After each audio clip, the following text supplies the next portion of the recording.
ಎಂಥ ಜೀವನದ ಪ್ರೀತಿ ಅದು. ನೀವು ನೋಡಿರ್ಬೇಕು ಅವರು. ನಾವು ಬಹುಶಃ 24 ಜನವರಿಲಿ ಸುಮ್ಮನೆ ಅವ್ರಿಗೊಂದು ಸ್ಥಳ ಬದಲಾವಣೆ ಇಲ್ಲ ಅಂದ್ಬಿಟ್ಟು ಚಿಕ್ಕಮಗಳೂರು ಹತ್ರ ಒಂದು ಹೋಮ್ ಸ್ಟೇಗೆ ಕರ್ಕೊಂಡೋಗಿ ಮುಳ್ಳಯ್ಯನಗಿರಿ ಆ ಕಡೆ ಎಲ್ಲ ಹೋಗಿ ಆ ಮುಳ್ಳಯ್ಯನಗಿರಿಲಿ ಕುಣಿದಾಡಿದ್ದಾರೆ ಖುಷಿಯಿಂದ ಅವರು. ಆ ಪರಿಸ್ಥಿತಿಲೂ ಕೂಡ ಒಂದು ಜನವರಿಗೆ ಬಹುಶಃ ನಾವು ಜನವರಿ ಮುಳ್ಳಯ್ಯನಗಿರಿ ಅಲ್ಲೆಲ್ಲ ಹೋಗಿ ಬಂದ್ವಿ. ಅಂದರೆ ಅವ್ರಿಗೊಂದು ಬದಲಾವಣೆ ಇರಲಿ ಅಂದ್ಬಿಟ್ಟು.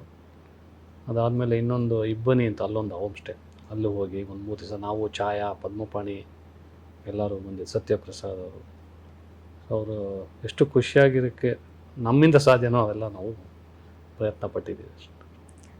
ಮತ್ತು ಅಲ್ಲೆಲ್ಲೂ ಅವ್ರದ್ದೇನು ತುಂಬ ಮೆಡಿಸಿನ್ ಇರ್ತಾ ಇರಲಿಲ್ಲ ಸರ್. ಅದನ್ನು ಅವರೇ ನೀಟಾಗಿ ತೊಗೊಳ್ಳೋದು, ಮೆಡಿಸಿನ್ಸ್ ತೊಗೊಳ್ಳೋದು, ಆಮೇಲೆ ಅವ್ರದ್ದು ದಿನಚರಿ ಏನಿರುತ್ತೋ ಅದನ್ನು ಪಾಲಿಸೋದು, ಮತ್ತು ನಗ್ನಗ್ತಾ ಕೂತ್ಕೊಂಡಿರೋರು, ಕಾರ್ಡ್ಸ್ ಆಡ್ತಾಯಿದ್ರು, ಕಲಿಸಿದ್ದು.